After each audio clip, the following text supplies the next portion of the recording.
Assalamualaikum warahmatullahi wabarakatuh. Perkenalkan, nama saya Anggini Devia Loviani, mahasiswi Politeknik Negeri Subang dari Prodi Keperawatan dengan nomor pokok 104020006. Pada kali ini saya akan menjelaskan mengenai isi buku Pendidikan Pancasila untuk Pendidikan Tinggi dengan pengarang Dr. Ujang Carda, SSH, MH, MIP, MAP.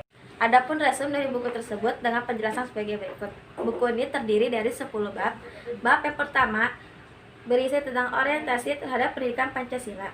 Yang A, landasan dan tujuan pendidikan Pancasila. Yang pertama ada landasan pendidikan Pancasila yang terdiri dari landasan historis, landasan yuridis, landasan sosiologis, landasan filosofis, landasan kultural.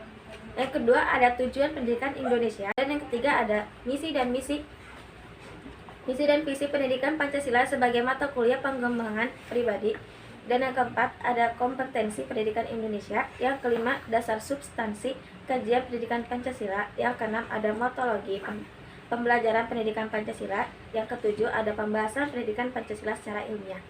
Dan yang B ada rumusan Pancasila. Yang pertama ada rumusan Pancasila secara etimologis, yang kedua rumusan Pancasila secara terminologis, yang ketiga rumusan Pancasila secara historis, yang keempat ada rumusan Pancasila secara sosio-filosofis. Bagian C berisi dengan tujuan mempelajari Pancasila.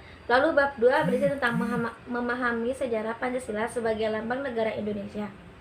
Dan yang A Pancasila dalam sejarah bangsa. Dan yang B berisikan tentang Pancasila sebagai lambang negara Indonesia. Dan yang C memahami Pancasila sebagai lambang negara Indonesia dari keputusan Mahkamah Konstitusi nomor 4 /PUUX /2012.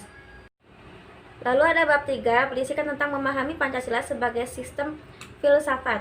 Yang A pengertian filsafat, yang B pengertian Pancasila sebagai sistem filsafat. Ada yang C konsep dasar filsafat Pancasila, yang D landasan filsafat Pancasila terdiri dari 1. Landasan ontologis Pancasila, yang kedua landasan epistemologis Pancasila, yang ketiga landasan aksiologis Pancasila. Lalu ada bab 4 yang berisikan tentang memahami Pancasila sebagai sistem nilai etika dan norma. Yang A pengertian nilai etika dan norma. Lalu ada yang B berisikan tentang Pancasila sebagai nilai dasar fundamental bagi bangsa dan negara. Lalu ada bab 5 berisikan tentang memahami muatan sila-sila dalam Pancasila. Yang A hakikat nilai-nilai yang terkandung dalam Pancasila. Yang B isi arti materi muatan sila-sila dalam Pancasila. Lalu ada yang C refleksi nilai-nilai keislaman dalam Pancasila. Bab 6 berisikan tentang memahami Pancasila sebagai ideologi bangsa dan negara. Yang A pengertian ideologi, yang B makna ideologi bagi bangsa Indonesia, yang C perbandingan ideologi Pancasila dengan ideologi lain. Lalu ada yang D kedudukan dan fungsi Pancasila dalam tata kehidupan bangsa Indonesia. Lalu E memahami makna Pancasila sebagai ideologi negara dari keputusan Mahkamah Konstitusi nomor 100 /PUU 11 /2013.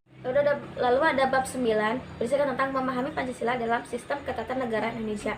Yang A isi arti Pancasila dalam pembukaan UUD 1945. Yang B isi arti Pancasila dalam pasal-pasal UUD 1945.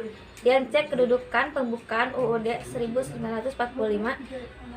Lalu ada yang D hubungan antara pembukaan dengan pasal-pasal dalam UUD 1945.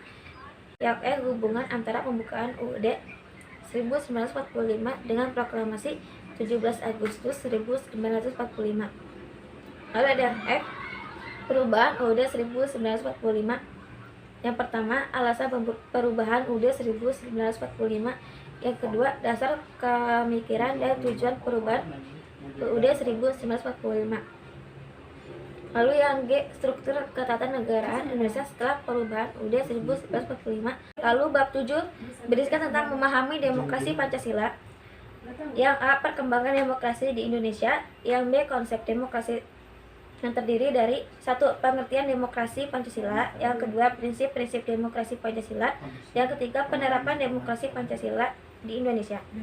Lalu ke-8 berisikan tentang memahami hak dan kewajiban asasi manusia dalam Pancasila. Yang A sejarah perkembangan HAM, yang B istilah dan perkembangan HAM, yang C macam-macam HAM, yang D pemahaman hak dan kewajiban asasi manusia dalam Pancasila. Lalu ada bab 10 yang berisikan tentang refleksi Pancasila sebagai paradigma reformasi dalam kehidupan bermasyarakat, berbangsa, dan bernegara. Terdiri dari pengertian paradigma, yang B. Pancasila sebagai paradigma pembangunan, yang C. Pancasila sebagai paradigma reformasi. Lalu ada yang D. Pancasila sebagai paradigma kehidupan kampus, terdiri dari 1. Tridharma perguruan tinggi, yang kedua budaya akademik kampus, yang ketiga kampus sebagai moral force pengembangan hukum dan hak asasi manusia. Yang D ada eksistensi Pancasila sebagai paradigma pembangunan di era globalisasi. Dapat diuraikan bab-bab yang tadi, dapat disimpulkan Pancasila adalah dasar negara yang mempersatukan bangsa sekaligus bintang penuntun yang dinamis yang mengarahkan bangsa dalam mencapai tujuannya. Dalam posisi seperti itu, Pancasila merupakan sumber jati diri, kepribadian, moralitas, dan haluan keselamatan bangsa. Oleh karena itu, pendidikan Pancasila sangat penting diajarkan agar setiap insan Indonesia dapat memahami nilai, filsafat, hingga tujuan kita bernegara. Demikian resume buku ini saya buat untuk memenuhi mata kuliah pendidikan Pancasila. Wassalamualaikum warahmatullahi wabarakatuh.